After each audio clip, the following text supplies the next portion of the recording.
Hey guys, it's Luke here and welcome back to another video. Now today I'm bringing you a video which I've been wanting to make for quite a while, and that is of course my top 5 craziest cars that I've ever filmed with. Now, over the last kind of 2 years or so, I'd say a large proportion of my content is modified car related. Now this could be literally anything, be it a hot hatch, a supercar, a classic, a modern classic, mainly hot hatches though, because that's kind of where my heart is at least. It's the kind of content which I really enjoy making because I love it how people can take a car, highly modify it, make it their own, and just have a whale of a time. To see people's reactions of the car which they have built up from the ground is just class, and that's what I love about it so much. And so I thought, with the current restrictions in place, meaning that of course I cannot go out there and film more videos with modified cars, I'd reminisce from some of my favorites. Now, every single car which I've filmed with, I have loved for different reasons, of course. And so it has been pretty tricky to shortlist this down into a top 5. And of course, this is going to end up with number 1, the craziest car which I've ever filmed with, which I can assure you will not disappoint. So without further ado, let's crack on into number 5. So number 5 on this list is Danny's 520 brake horsepower Mark 7 GTI. First of all, let's just say this thing looks insane. It's basically a track spec TCR style British Touring Car Championship liveried car. Of course, you know my connection with Golf's performance Golf, be it the GTI or the R. This was actually around the time where I'd sold my Golf R and I was in the process of buying the M1 Ti. So this kind of did make me regret a few things, that is for sure. But this thing is a stage 3 520 brake Golf GTI. That is unbelievable for a Golf GTI. These run, I think, 220 brake standard. So that's a 300 brake horsepower increase from standard. It's a stage 3, like I said. I think it's got the Turbo Technics IS38 turbocharger, uprated injectors, a whole load of racing line stuff, I believe, an intercooler, an intake, all that good stuff. And it looks unbelievable. I think we've got a set of OZ Ultraleggera wheels, I believe that's how you say it. And of course, the big wing on the back. Danny was a super guy, an absolute gent. We had an awesome time filming the video. I think I remember actually, it was a nice day. We were filming in some lovely roads actually. And the ground was a bit damp, and of course the GTI is front-wheel drive. I believe this car was DSG, so that's kind of the whole reason why and how the car can make that much power. But we were just struggling to get the power down the whole time, and it was just hilarious. I think the first acceleration, we were just spinning up into like 3rd gear. Yeah, really awesome car. And I think the highlight for me is just how the thing looks, because you can do all these performance mods and make it a sleeper, which yes, I do like a sleeper. I've featured a few sleepers on the channel before, but just how this thing looks and the kind of vision behind it really made it for me. And yeah, there's a solid spot in number 5 on this video. But yeah, that car, awesome thing. And hopefully maybe we'll get it back on the channel sometime soon. Number 4 on this list is this 710 brake horsepower RS7. Now, at the time of filming this video, I had never been in an RS7 before.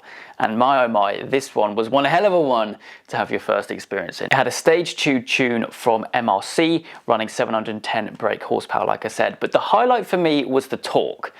1,100 Newton meters of torque. That is unbelievable, I think is the word to say it. Ballistic, unbelievable, crazy, awesome, whatever I like to say. It was an unbelievable car, and again, it looks really good as well with the stealth out spec, satin black, gloss black wheels with those Lamborghini orange color-coded brake calipers as well. The car had a Miltech exhaust with, I believe, Miltech downpipes as well. Sounded unbelievable. The overrun pops on that thing were just bone shattering. But yeah, at the time that was, I believe, one of the most powerful cars I'd featured on the channel, and yeah, an absolute beast that was. And again, if you haven't seen that video already, like all of the ones which I'll be speaking about in this video, then there will be links down in the description for you guys to go check out if you haven't seen them yet.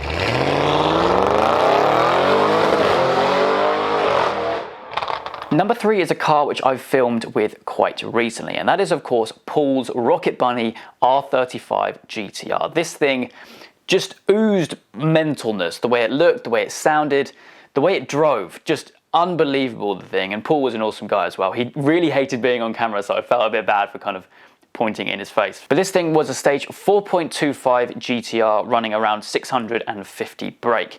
Of course, with the Rocket Bunny kit, which I believe is one of only 3 or 4 in the UK, which is of course the wide arches, the big wing, the huge front splitter, just the whole body kit on the thing was just nuts. The paint job as well, from a distance it kind of just looks like a white GTR, but you get up close and it's actually a glitter painted car. So the car was white from standard, but he got it completely repainted, the roof and everything in a glitter paint job, which when you get up close and personal with it, you just see all the little specks and the details. Yeah, it looked unbelievable. Of course, it spits flames out the back like no tomorrow. I think it had a flame kit on it, and I just remember us just going down the road. He had it in neutral and he was just revving the hell out of it, and we're just looking in the rearview mirror and you can see the reflections from the huge wing of the flames. I got a nice GoPro shot of it as well, wide angle with the flames pouring out the back. Unfortunately, actually, towards the end of the video, we actually blew a boost pipe, which kind of cut the filming short, but of course that was an easy fix when we got back to his base. But yeah, just a crazy looking car, and unfortunately it wasn't a video which really got out to many people, which I'm surprised about because the GTRs have a huge following, and this one of course being so rare and so unique, I would have thought otherwise. But yeah, Paul, awesome guy, awesome car as well, and definitely worthy of that number 3 spot.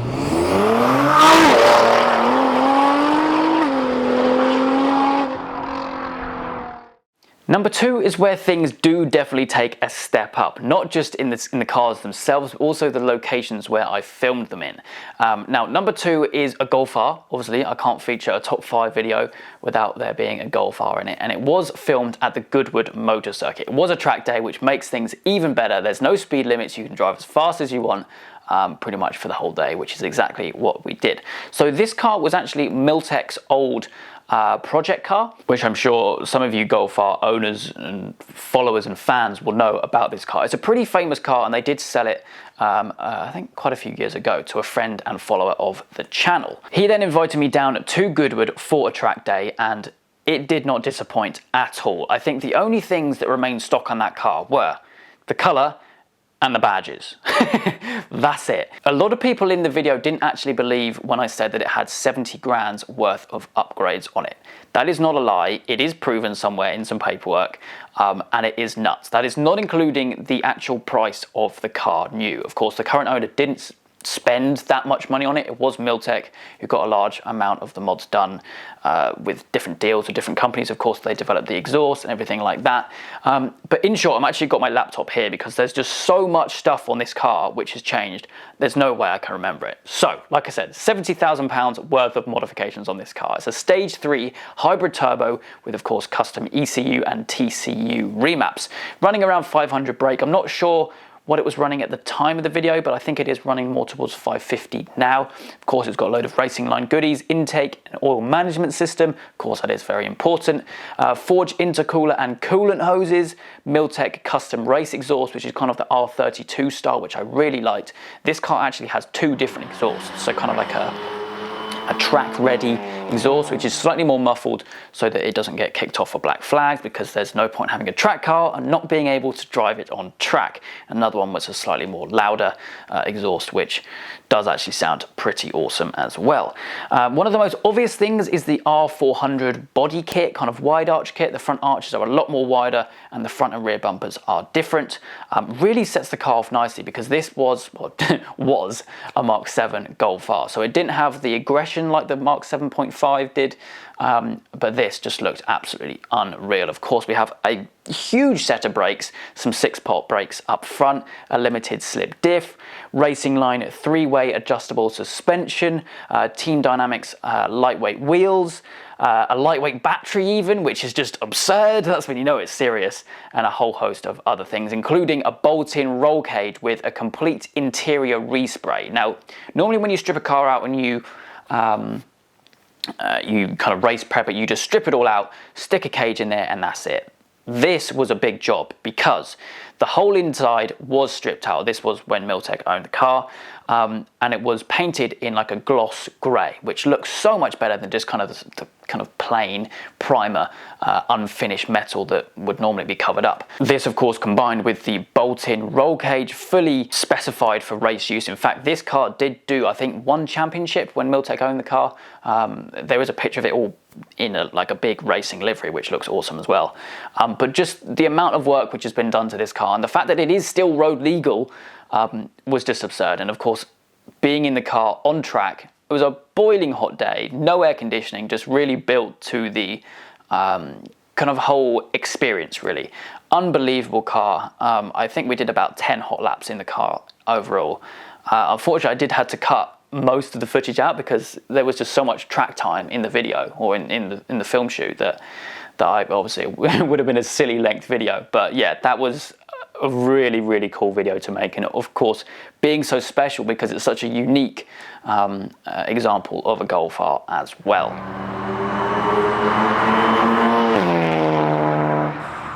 Now, number one in this is, of course, the video which I filmed, well, one of the videos which I filmed when I was over in Germany fairly recently with GAD Motors, and that is, of course, their 1300 brake C63. This thing is a bi-turbo beast.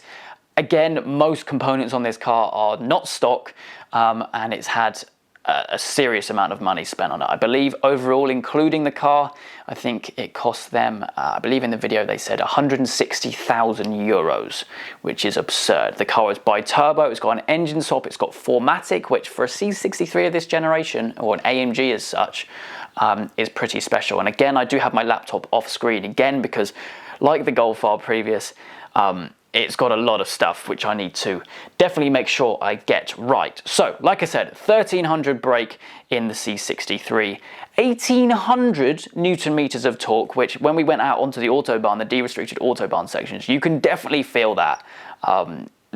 Just the capabilities of this car is just unreal. Of course, built by GAD Motors. Awesome guys there, an incredible setup, and very kind of them to invite me across there when I was traveling by in the 140 and come and check out their cars and obviously go out in one of them as well.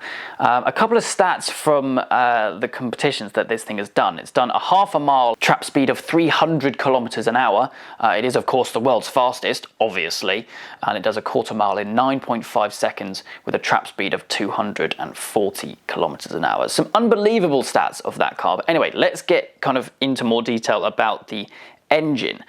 Of course, like I said, it is an engine swap. The original naturally aspirated V8 was taken out and replaced with a 5.5 litre bi-turbo V8, but was then bored out to 5.8 litre. Pretty much the whole engine and drivetrain and just everything was forged, basically. So a forged uprated block, pistons, connecting rods, heads, turbos, gearbox, everything. When you're running this much power, and to enable this much power to be unlocked, you pretty much have to forge everything in sight to its maximum. It has a specifically designed top-mounted cooling system which was engineered and made by GAD Motors, like some of the other components, in fact a large amount of components on this car.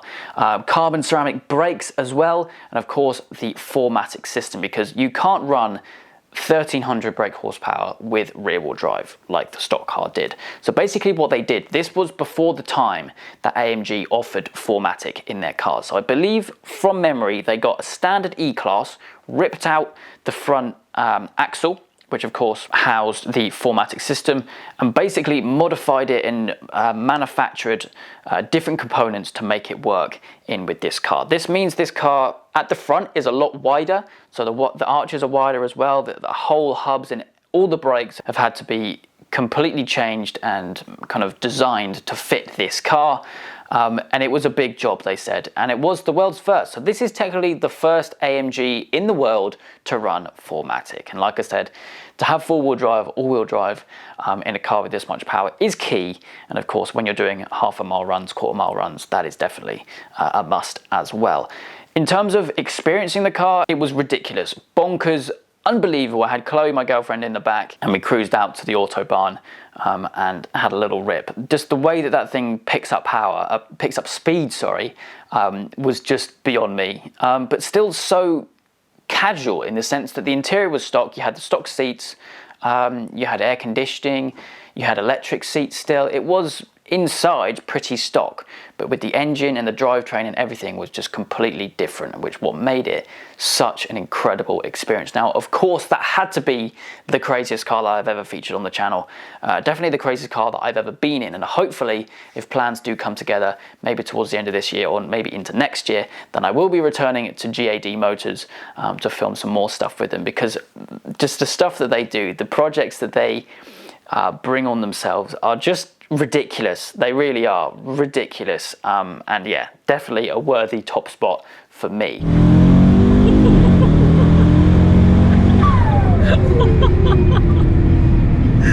Oh my days. But yeah, that is going to wrap things up for today's video. A little bit of a different one, again, with the office in the background with all the cars. It has been really nice to kind of review all the footage and to reminisce all of these different shoots in different places across the world, in different environments, the Autobahn, a track, or just some nice twisty country roads. Each and every one of them was a hell of a lot of fun to film. Like I mentioned earlier on, all the links will be down in the description if you want to go check them out, if you haven't seen the full videos yet. And yeah, that's going to wrap things up for me. So I hope you guys have enjoyed. If you have, please do make sure you leave a like and make sure you subscribe for all the adventures still to come.